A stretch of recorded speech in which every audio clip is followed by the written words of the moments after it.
Ayo kita buktikan kitab suci siapa yang benar, Injil apa Al-Quran? Saya bilang oke, ayo kita debat. Lalu saya jelaskan kepada mereka pendeta-pendeta,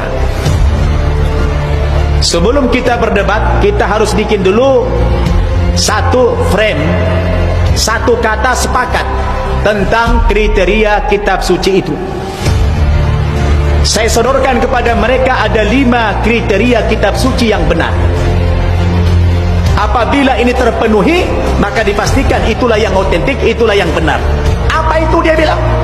Yang pertama, kitab suci itu akan dikatakan benar atau asli atau otentik apabila kitab suci itu ayat-ayatnya, firman-firmannya 100% datangnya dari Tuhan, dari wahyu Allah Subhanahu wa ta'ala, dan tidak boleh ada perkataan manusia dalam wahyu itu. Oke, Anda sepakat dalam hal ini? Sepakat, dia bilang.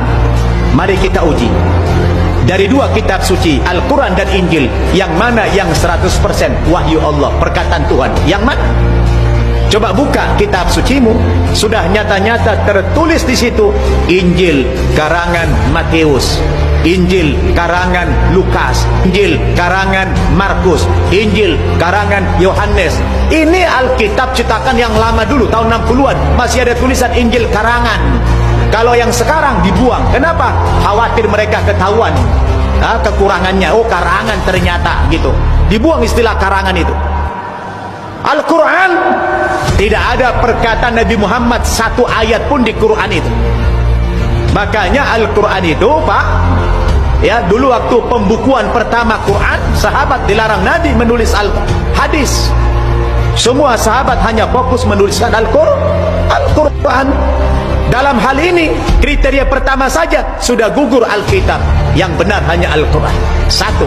Yang kedua, ciri kitab suci yang benar itu, saya bilang, sejatinya kitab suci itu ditulis pada zaman ketika Al-Quran, kitab itu sedang turun atas perintah dan konfirmasi sang yang menerima wahyu itu. Al-Quran kapan ditulis? Al-Quran ditulis ketika Nabi Muhammad masih hidup, ketika wahyu sedang turun. Jadi pertanyaannya, Injil ditulis kapan? 70 tahun setelah Nabi Isa tidak ada di dunia.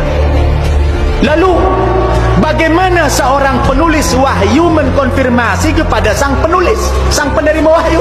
Yang nulis nggak jumpa, berarti dipastikan ini karangan, betul? Kalau Al-Quran, Zaid bin Sabit penulis Quran, jumpa dengan Nabi.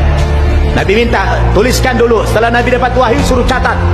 Dulu belum ada kertas, di batu, di tulang-tulang, di pelepah korma, ditulis sama sahabat. Habis ditulis, kata Nabi, coba bacakan apa yang kamu tulis. Dikonfirmasi dengan bacaan Nabi. Oh, cocok, checklist, dah benar. Habis itu dihafal oleh sahabat. Jadi tidak mungkin bisa dimanipulasi, nggak mungkin bisa dikorupsi itu Quran, karena Nabi masih hidup.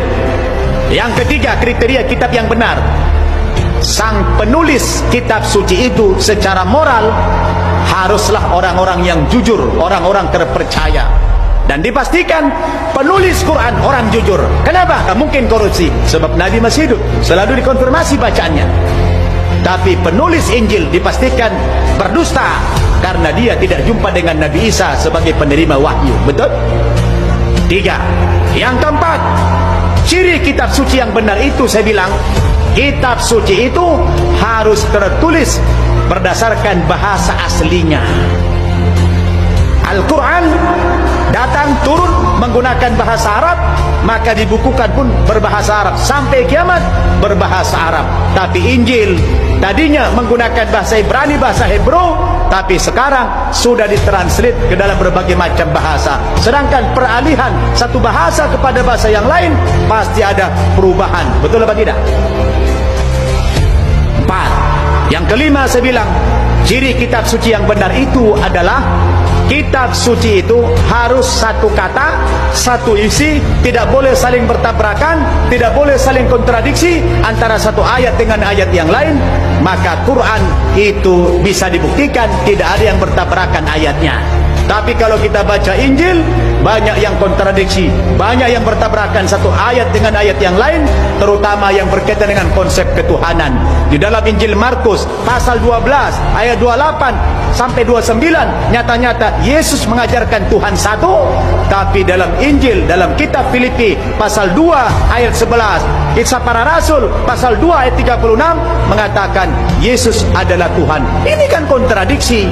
Bagaimana seorang umat akan mengikuti sebuah ayat yang kontradiksi? Yang mana yang mengikuti? Maka dipastikan ini tidak otentik. Kalau Al-Quran, di ayat manapun kita bicara tentang konsep Tuhan, tetap sama.